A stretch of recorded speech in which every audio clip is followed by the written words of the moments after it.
Hello, second grade.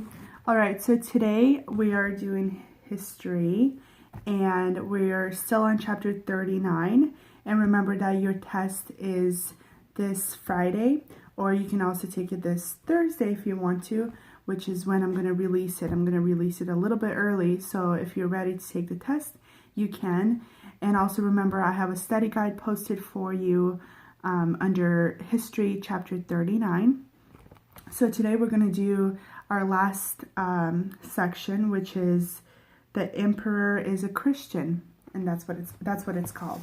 So I'm going to read to you. It's going to hopefully it won't be too long, but please pay attention because at the end I will ask you some questions, and these questions will be on your worksheet, or at least some of them. So if you pay attention carefully, you'll have an easier time with your worksheet.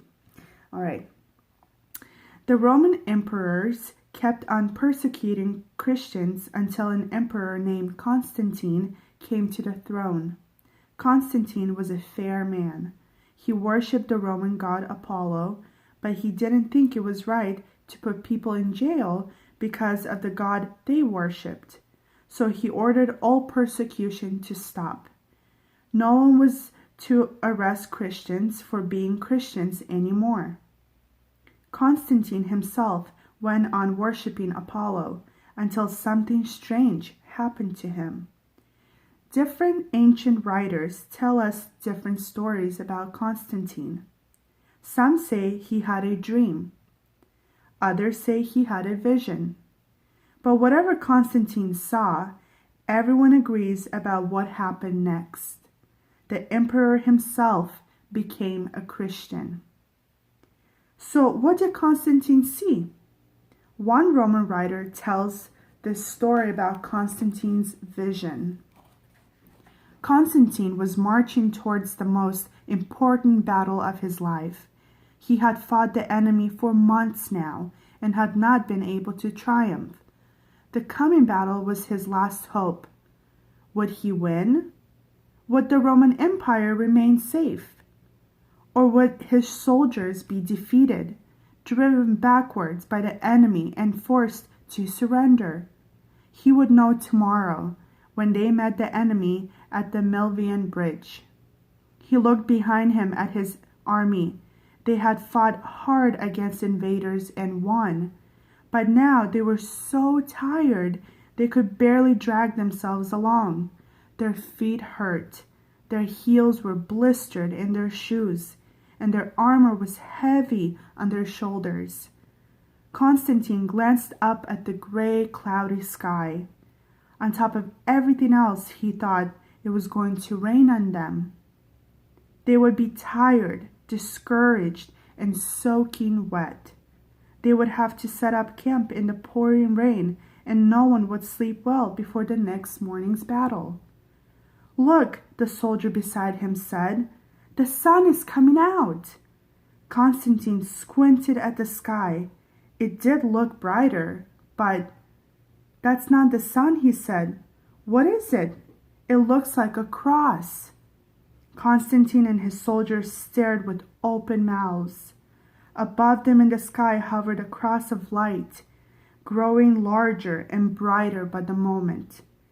The golden light from the cross fell across their weary faces until they were forced to blink and shield their eyes with their hands. The grass around them glittered with light. Underneath the cross, fiery letters burned themselves across the sky. Constantine read them out one by one. "By this sign you will be victor." "Is it the cross of Christ?" Constantine gasped. "What does it mean?" the soldiers asked. "It means that we must fight for God," Constantine answered, "the God of the Christians." When they set up camp that night, Constantine set out an order to his men. "Every soldier must have the sign of cross on his shield," he ordered. "Until that is done, we will not go into battle." So each soldier painted onto his shield the Greek letters standing for Christ's name. When they went into battle, Constantine led the charge under a banner bearing the name of the Christian God, and Constantine's army won the Battle of Milvian Bridge. When he stood victorious on the bridge, Constantine raised his sword to the sky. "The God of the Christians gave me this victory," he announced. "From now on, I will always fight under his banner, and I will only worship him." After he won this battle, Constantine became a Christian. He claimed that the Christian God had helped him to beat the enemy. He made Sunday a holiday all over Rome so that people could go to church. Soon, many more people in the Roman Empire became Christians, following the example of their emperor. After he became a Christian, Constantine decided that the new center of the Roman Empire should no longer be in Rome. After all, Rome was an old city, beginning to look shabby and run down. Constantine moved the capital of the empire to another city that he named after himself, Constantinople. From now on, Constantinople, not Rome, would be the center of the Roman Empire, of the Roman power. But the power would not last long. All right, so that was chapter 39, section 3 or lesson 3. I have a couple of questions for you. What god did Constantine worship at first? What was the name of the god that Constantine worshipped at first? Apollo.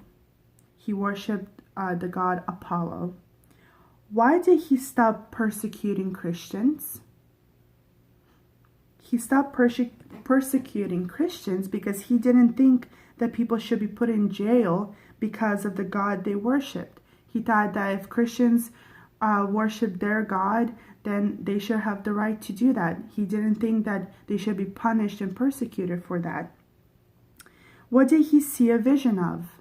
So when they were the day before they were going to fight at the Milvian Bridge War, what vision did he and his men see? A cross made of light. Do you remember what the words underneath the cross said? What did the words underneath the cross said? "By this sign you will be victor." So, meaning that that Constantine and his men would win the war. What battle did Constantine's army win? Constantine's army, they won the Battle of Milvian Bridge. What happened to Constantine after the victory? What happened to Constantine after the victory? He became a Christian, and he also built a new capital city. And what was the name of this capital city that he built that would be the center of the Roman power? It is called Constantinople.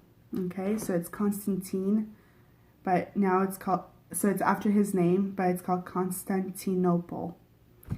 All right, so that's chapter 39, lesson 3. If you have any questions, please let me know. There will be a worksheet under chapter 39, lesson 3 that you must complete and turn it in. And remember to study your study guide because your test is this Friday or Thursday if you want to take it early. All right, have a wonderful day. Bye.